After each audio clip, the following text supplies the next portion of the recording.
buka record dulu. Okey, so kita lihat berkaitan dengan ini iaitu pemasyhuran kemerdekaan. Apa itu pemasyhuran kemerdekaan? Okey, pemasyhuran kemerdekaan. Okey, iaitu dia adalah perisytiharan kemerdekaan. Dan ini adalah bab 10.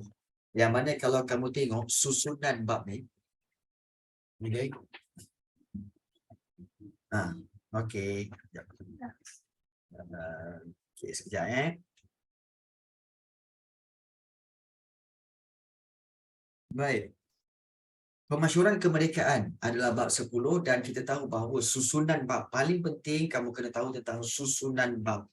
Okey, seperti mana yang selalu cikgu mentionkan ada 10 bab dalam sejarah tingkatan 4 iaitu bermula dengan bab 1 warisan negara bangsa, bab 2 kebangkitan nasionalisme, bab ketiga iaitu berkaitan dengan konflik dunia dan juga pendudukan Jepun.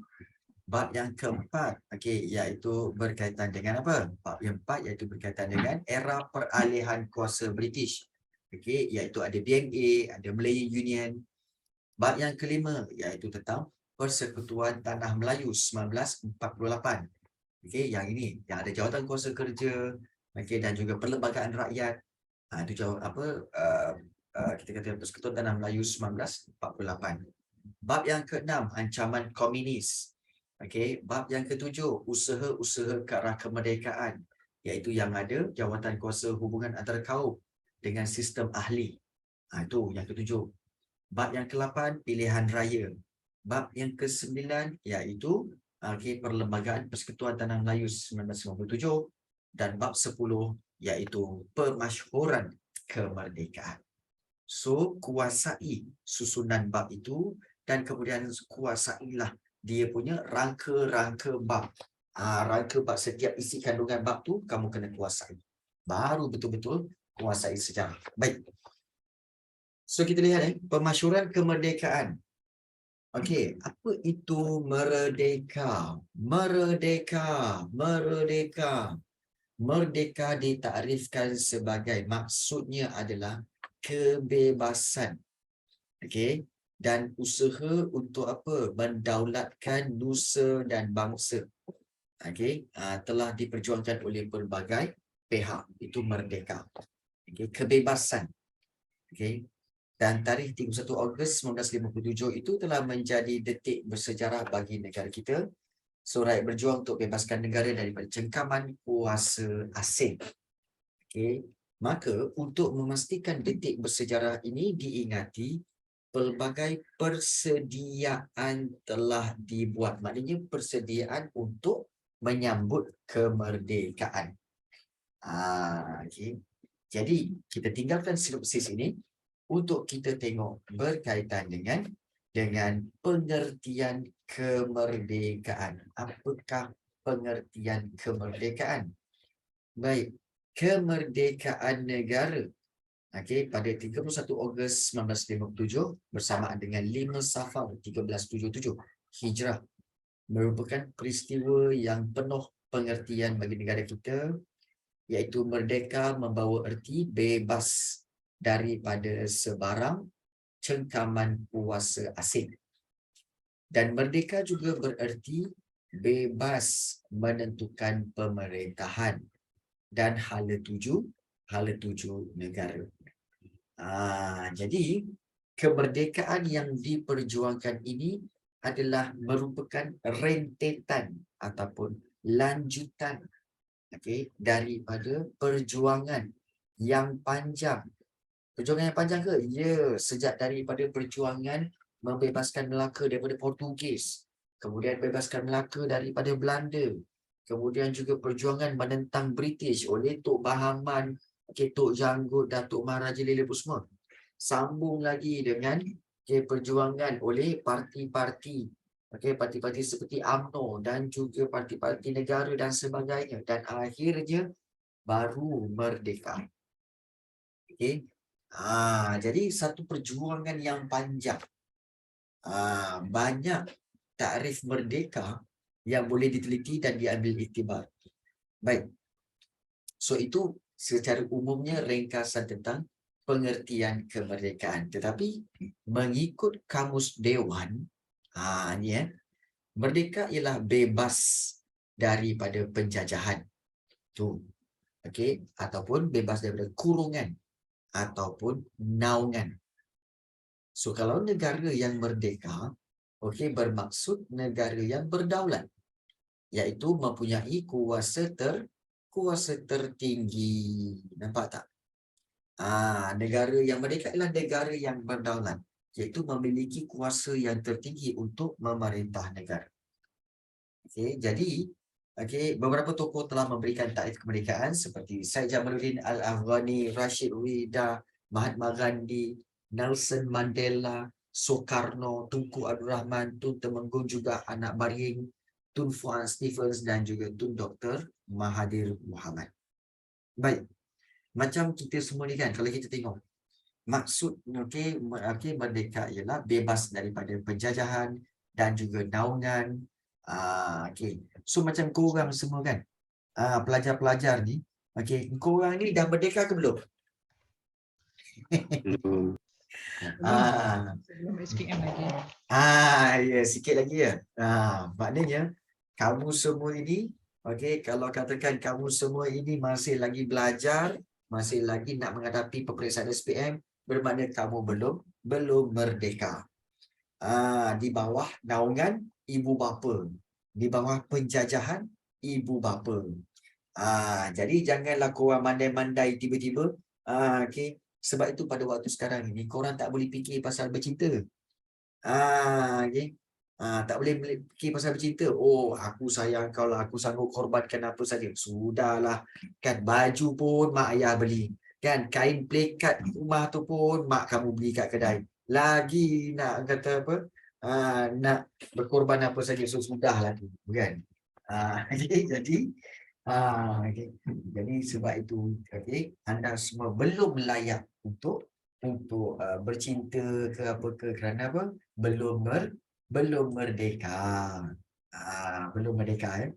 Sabar. Baik.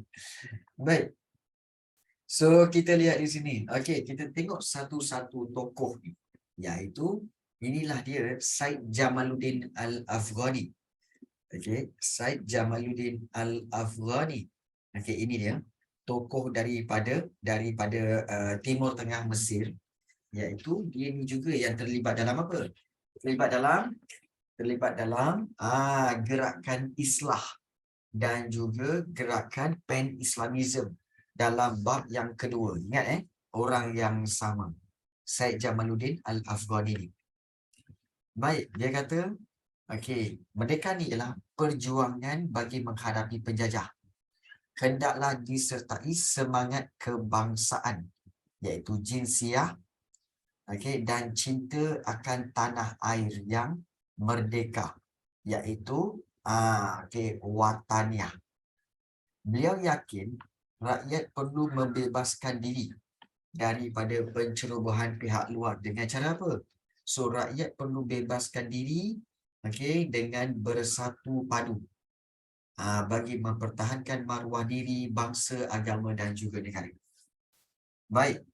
Kata kunci untuk merdeka bagi Syed Jamaluddin Al-Afghani ialah semangat kebangsaan atau jinsiah serta cinta akan tanah air yang merdeka, wataniah.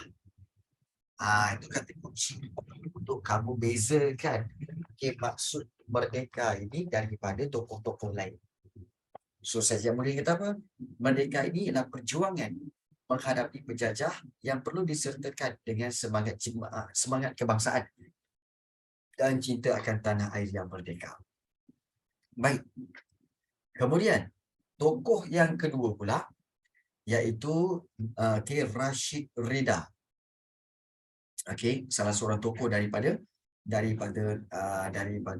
Timur Tengah juga.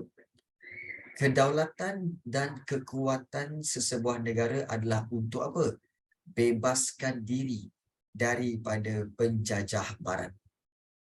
Bebaskan diri. Baginya, kedaulatan sesebuah negara adalah dengan menghidupkan sistem khalifah dan menghapuskan ikatan perkauman. Jadi inilah dia. Kalau betul-betul nak berdaulat, bagi Rashid Ridha dia kata apa? Perlunya ada sistem khalifah, iaitu sistem pemimpin, seorang pemimpin yang menjadi khalifah dalam sebuah negara dan menghapuskan ikatan perkauman. Maknanya menghapuskan unsur-unsur perkauman. Unsur-unsur perkauman. Jadi inilah yang dikatakan sebagai takrif merdeka bagi Rashid Ridha. Siapa Rashid Ridha itu? Rashid Ridha ni adalah salah seorang pejuang dalam Pan-Islamism. Pan-Islamism, gerakan Pan-Islamism yang kita belajar dalam bab 2 tu, Rashid Ridha adalah salah seorang pemimpinnya. So itu menurut Rashid Ridha. Kata kunci bagi Rashid Ridha apa? Iaitu membebaskan diri daripada penjajah barat, hidupkan sistem khalifah, hapuskan ikatan perkauman. So itu adalah 3 item yang merujuk kepada Rashid Ridha. So berbeza dengan Syed Jamaluddin Al-Afghani, kata kunci bagi Syed Jamaluddin Al-Afghani iaitu perjuangan perlu disertakan dengan semangat kebangsaan dan cinta akan tanah air yang merdeka. Itu beza antara Syed Jamaluddin dengan Rashid Ridha. Tokoh yang ketiga, Mahatma Gandhi. Mahatma Gandhi mengatakan bahawa kemerdekaan ni perlulah meliputi, merangkumi politik, ekonomi dan juga moral. Dan setiap negara berhak menguruskan sendiri negaranya. Berhak untuk menguruskan sendiri negaranya walaupun sukar. Supaya apa? Supaya setiap komuniti hidup dalam harmoni. Maknanya, Mahatma Gandhi awal-awal bagi tahu bahawa kemerdekaan ini memang perlu dan juga adalah hak kepada negara tersebut untuk uruskan negara mereka sendiri. Walaupun mungkin susah. Contoh macam India. Ingat senang ke nak uruskan India tu? Negara India ada berapa cikgu? Negara India sebenarnya ada penduduk hampir 1 bilion. 1 bilion penduduk, iaitu 1,000 juta penduduk di India. Jadi bukan senang, tapi walaupun sukar, perlu negara itu diuruskan sendiri supaya mereka hidup dalam komuniti yang harmoni. Baik, itu yang ketiga. So Mahatma Gandhi kata kuncinya berhak menguruskan sendiri negaranya. Berhak menguruskan sendiri negaranya. Baik. Nelson Mandela. Baik, Nelson Mandela. Kalau kita lihat Nelson Mandela ini adalah tak nampak harmoni. Tak nampak harmoni pun India. Ya. Tak nampak harmoni pun India apabila negara itu wujudnya ataupun iaitu adanya ekstremis Hindu, ekstremis Islam, ekstremis Buddha. Dia kalau ada ekstremis ini, maka akan berlaku pergolakan, peperangan, pergaduhan. Jadi perlu dilewati, perlu ditangani isu-isu orang-orang yang ekstrim ni. Jangan bagi dia peluang. Baik. Nelson Mandela salah seorang, dan beliau adalah Presiden Afrika Selatan. Nelson Mandela berpendapat bahawa kebebasan bukan hanya satu pertempuran untuk melawan satu kumpulan atau warna kulit, tetapi satu pertempuran terhadap sistem yang menindas. Maknanya satu pertempuran terhadap sistem yang menindas. So, kebebasan boleh dicapai melalui politik, bebas daripada perhambaan, kemiskinan dan penderitaan. So, seluruh rakyat perlulah bersatu dalam satu negara menuju masa depan. Maknanya Nelson Mandela kata kunci dia apa? Iaitu pertempuran terhadap sistem yang menindas.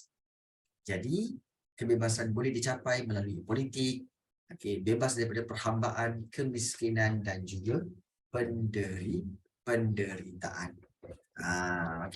So, bila sebut satu sistem yang menindas, pagi tadi ke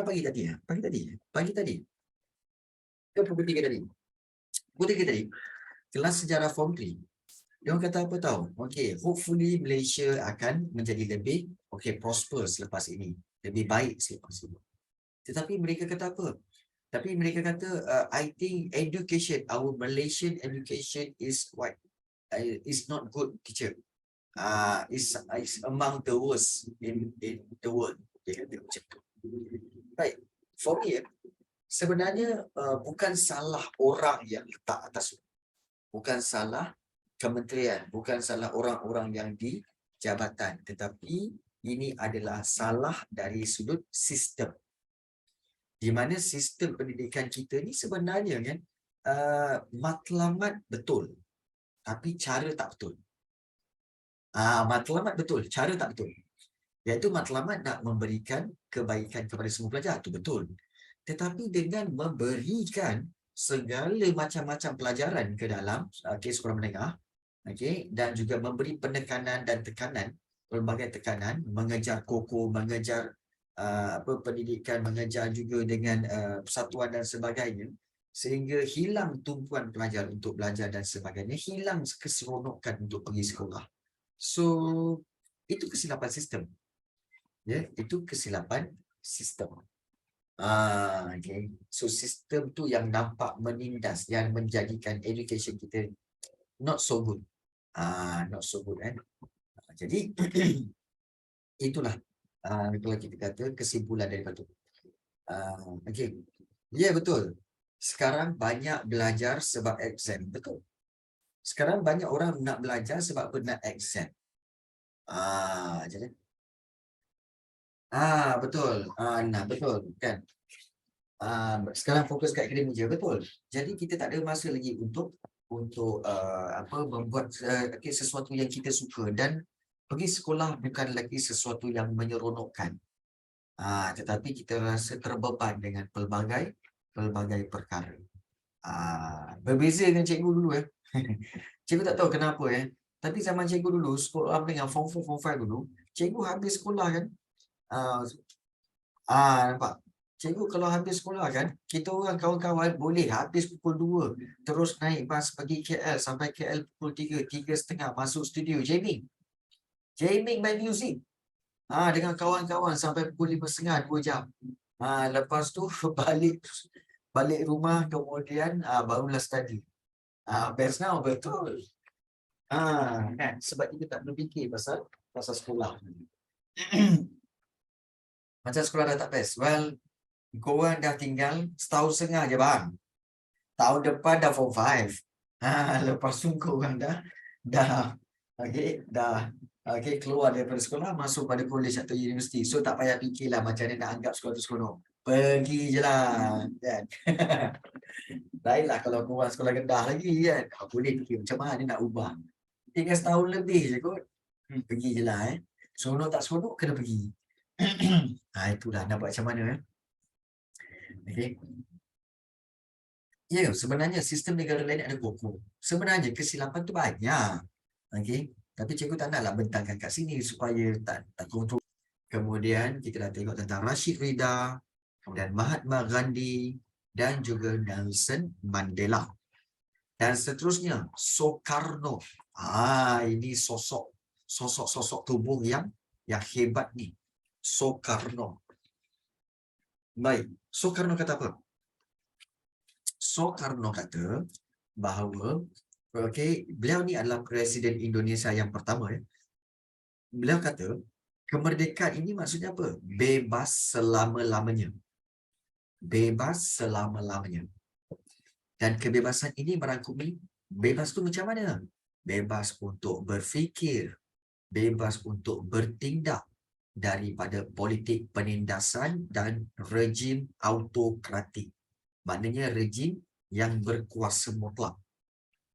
Baik, tapi yang ini best Ayat dia ni, pandirlah sesuatu bangsa penjajah jika berfikir bangsa yang dijajah itu akan terus didominasi oleh mereka. Okey. Faham tak tu? Faham tak ayat tu? Pandirlah sesuatu bangsa penjajah jika berfikir bangsa yang dijajah itu akan terus didominasi oleh mereka. Tak Okey. Baik. Baik macam ni. Baik. Cikgu explain satu-satu ya. Kebebasan ini merangkumi kebebasan untuk berfikir, bertindak daripada politik yang ada penindasan dan juga rejim autokratik. Rejim autokratik itu bermaksud sistem sistem pemerintahan yang mutlak, yang kita kata sebagai yang berkuasa mutlak. Maknanya itu rejim autokratik. Sistem pemerintahan yang berkuasa mutlak, maknanya kalau mutlak ni maksudnya apa? Maknanya kita kata sebagai tiada kuasa dari rakyat. Tak ada. Semua kuasa hanya tertumpu kepada pemerintah semata-mata. Itu sistem pemerintahan yang berkuasa mutlak. So kuasa tertumpu kepada pemerintah. Jadi itu rejim autokratik. Baik. Ayat seterusnya ni, pandirlah sesuatu bangsa penjajah. Baik, perkataan pandirlah. Baik, pandirlah tu apa cikgu? Pandirlah tu sebenarnya bermaksud bodohlah. Tu. Pandirlah tu maknanya bodohlah. Bodohlah sesuatu bangsa penjajah. Bangsa penjajah tu maknanya apa? Okey, kalau di Indonesia dulu, Belanda. Kalau di tanah Melayu tu British. Bangsa penjajah kita ambil Belanda ataupun British. Baik. Pandirlah sesuatu bangsa, maknanya pandirlah, bodohlah Belanda dan British tu. Okey. Jika berfikir bangsa yang dijajah tu siapa? Bangsa yang dijajah itu adalah siapa? Kita boleh buat. Bangsa yang dijajah ialah jika terfikir bahawa bangsa yang dijajah ialah orang Melayu. Akan terus didominasi. Dominasi itu maknanya dikuasai. Dominasi itu maksudnya dikuasai. Kita buat kat sini lah. Dikuasai oleh mereka. Maknanya di sini, maknanya di sini itulah dia. Pandirlah sesuatu bangsa. Kalau kita buat dalam bentuk ayat ya. Kalau kita buat dalam bentuk ayat, iaitu kalau kita buat dalam bentuk ayat, ayat dia begini. Baik. Ayat dia, ayat dia pandirlah sesuatu bangsa penjajah. Jika berfikir bahawa berfikir bangsa yang dijajah itu akan didominasi oleh mereka. Baik. So, kalau kita direct translation ataupun kita translate kepada bahasa yang lebih mudah, sebenarnya bermaksud apa? Bermaksud kita boleh buat kat sini, iaitu maksudnya bodohlah. Sesuatu bangsa penjajah tu iaitu bodohlah Belanda, Belanda ataupun British. Bodohlah Belanda atau British itu jika berfikir berfikir bangsa yang dijajah, iaitu orang Melayu dan orang Indonesia lah. Jika berfikir orang Melayu ataupun orang Indonesia, okey, akan didominasi, iaitu akan dikuasai oleh mereka, oleh Belanda atau British. Atau British. So bodohlah jika berfikir orang Melayu atau Indonesia akan dikuasai oleh British. Didominasi itu maknanya dikuasai selama-lamanya, selama-lamanya oleh Belanda atau British. Inilah direct translation daripada ayat. Ini bodohlah Belanda British ni kalau fikir orang Melayu dan Indonesia itu akan dikuasai oleh selama-lamanya oleh Belanda atau British. Inilah direct translation dia. Okay. So ini yang dikatakan oleh siapa? Oleh Soekarno, iaitu Presiden Indonesia yang pertama. Okay. Jadi kalau kita lihat, rakyat yang dijajah akan menganggap hilangnya dominasi asing sebagai satu pembebasan. Okay. Jadi inilah maksud kita kata sebagai maksud ayat tu tadi. Dan kalau kita lihat, iaitu berkaitan dengan rakyat yang dijajah akan menganggapnya sebagai hilangnya dominasi, satu pembebasan. Dan kemerdekaan akan membentuk masyarakat baharu yang demokratik. Maknanya yang demokratik ni maknanya yang mengamalkan demokrasi tanpa kelas dan juga tanpa kasta. Itu Soekarno. Kata kunci dia, pandailah sesuatu bangsa. Baik, menurut Tunku Abdul Rahman, Putra Al-Haj, iaitu Perdana Menteri Malaysia yang pertama, kemerdekaan itu ibarat tempat perhentian dalam perjalanan yang jauh bagi mewujudkan sebuah negara baharu yang berdaulat. Dan rakyat perlu berkhidmat untuk negara yang baharu. Berusaha dengan tenaga dan fikiran bagi mencipta satu bangsa baharu dengan cita-cita keadilan dan kebebasan. Jadi, bagi Tunku Abdul Rahman inilah dia. Iaitu sebenarnya kemerdekaan ini ibarat satu tempat perhentian, R&R, dalam perjalanan yang jauh bagi mewujudkan sebuah negara baharu yang berdaulat. Maknanya di sini, merdeka. Kita merdeka pada 31 Ogos 1957 kan? Pada tarikh itu kita merdeka tu, itulah kita punya R&R. Kita berhenti sejenak. Oh, kita dah merdeka. Yes, kemudian kita fikir, so kita nak buat negara daulat ni. Maknanya menuju destinasi negara yang berdaulat. Perjalanan masih jauh lagi. Untuk mencapai negara yang berdaulat. Jadi, untuk mencapai negara berdaulat tu, rakyat perlu berkhidmat. Bekerja keras untuk negara yang baharu. Itu menurut Tunku Abdul Rahman. Bijaksana orangnya ya. Baik. Dan menurut wakil daripada Sarawak ini, iaitu menurut Tun Temenggung Jugah Anak Baryeng, pemimpin Parti Pesaka. Dia kata, melalui kemerdekaan ini, keselamatan negeri akan lebih terjamin dan negeri akan menjadi lebih kuat. So, penduduk peribumi Sarawak. Baik, penduduk peribumi maksudnya penduduk asal Sarawak. Ya, penduduk asal seperti Iban, Murut, Bidayuh semua tu. Mereka perlu dan sanggup berkorban demi mempertahankan negara.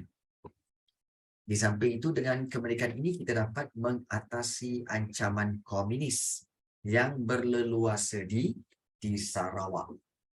Itu kata Temenggung Jugah Anak Baryeng. Temenggung Jugah Anak Baryeng.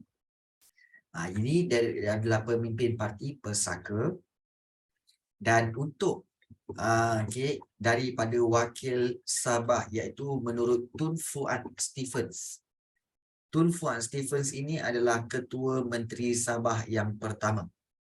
Dia kata melalui kemerdekaan ini, keselamatan sosial Borneo Utara dan penduduk pribumi serta generasi selepasnya akan lebih terjamin. Maknanya keselamatan sosial ini lebih terjaminlah bila kita merdeka, bila penduduk-penduduk Sabah merdeka. So, usaha pembangunan yang pesat berlaku di Persekutuan Tanah Melayu, mampu menaikkan semangat baharu masyarakat. Maknanya, kalau kata kunci bagi Tun Fuad Stephen ialah keselamatan sosial Borneo Utara. Kenapa Borneo Utara? Sebab suatu ketika dahulu Sabah ini bukan nama Sabah, tapi dipanggil Borneo Utara. Ya, Borneo Utara. Baik. Dan yang terakhir, daripada bekas Perdana Menteri kita yang ke-4 dan yang ke-8. Yang ke-8 kan? Iaitu menurut Tun Dr. 7. Okey, sorry. Okey, yang ke-4 dan ke-7. Okey, menurut Tun Dr. Mahathir Mohamad, Perdana Menteri Malaysia, okey, merdeka bukan sekadar bebas daripada cengkaman kuasa dan minda penjajah. Merdeka juga bermaksud menghayati semangat jiwa merdeka dengan menyayangi negara sepenuh hati. Menyayangi negara sepenuh hati dan sanggup berkorban untuk negara ini dengan apa-apa cara sekalipun. Maksudnya, kamu perlu menghayati semangat jiwa merdeka, dengan cara menyayangi negara kita sepenuh hati dan sanggup berkorban untuk negara ini dengan apa-apa cara sekalipun. So, itulah term sebagai merdeka bagi Tun Dr. Mahathir Mohamad. Jadi, kalau kita lihat, so kesimpulannya, kemerdekaan akan memberi hak untuk rakyat menentukan sendiri bentuk dan hala tuju negara tanpa pengaruh kuasa luar. Jadi penghayatan terhadap erti merdeka menuntut rakyat mengenali sejarah negara. Hal ini penting bagi kita untuk mengukuhkan jati diri, terutama bagi mengisi kemerdekaan ini. Sebab itu, kalau kita lihat, apabila kerajaan Kementerian Pendidikan mewajibkan sejarah sebagai satu subjek yang perlu lulus dalam SPM, cikgu sokong. Kerana apa? Kerana ini memberikan jati diri, membentuk jati diri dan juga memberikan para pelajar supaya memahami Malaysia ini dengan lebih mendalam. Tidaklah jadi macam pelajar-pelajar ataupun tidaklah jadi macam orang-orang yang di TikTok tu. Cakap tidak berdasarkan fakta. Cakap tidak berdasarkan pelajaran. Jadi ini yang kita perlu fahami. Jadi sebab itu penting untuk kita tahu tentang maksud kemerdekaan dari sudut tokoh-tokoh seperti Syed Jamaluddin Al-Afghani dengan semangat kebangsaan dan cinta akan tanah air yang merdeka. Seperti Rashid Rida yang kata, bebaskan diri daripada penjajah barat, perlu hidupkan sistem khalifah dan juga hapuskan ikatan perkauman. Mahatma Gandhi kata pula, iaitu merdeka ni setiap negara berhak menguruskan sendiri negaranya walaupun sukar. Nelson Mandela kata, merdeka ni bukanlah satu pertempuran dengan satu kumpulan, tetapi satu pertempuran dengan sistem yang menindas. Dan juga kalau katakan merdeka dari sudut Presiden Soekarno ini, maknanya bebas selama-lamanya. Jadi kalau kita lihat, pandillah sesuatu bangsa penjajah itu jika fikir bahawa bangsa dijajah itu akan terus didominasi oleh mereka. Dan menurut Tunku Abdul Rahman, kemerdekaan ini sebenarnya adalah satu tempat persinggahan saja ni dalam perjalanan yang jauh untuk mewujudkan sebuah negara yang merdeka. So, rakyat perlu berkhidmat untuk negara yang baharu ini. Kemudian menurut Tun Temenggung juga Anak Ibrahim, Kalau dengan kemerdekaan, keselamatan negeri Sarawak akan lebih terjamin dan juga lebih kuat. Dan untuk Tun Fuad Stephens pula, ya, kemerdekaan akan memberi keselamatan sosial kepada Borneo Utara dan penduduk-penduduk peribumi. Dan untuk Tun Dr. Mahathir, bahawa merdeka ini perlu dihayati semangat jiwanya dengan menyayangi negara ini. Dan sanggup berkorban untuk negara ini dengan apa-apa cara sekalipun. Dan salah satu cara untuk kamu menunjukkan cara menyayangi negara kamu adalah dengan menuntut ilmu setinggi mungkin dan sebanyak mungkin. Kerana apa? Kerana Malaysia perlukan manusia-manusia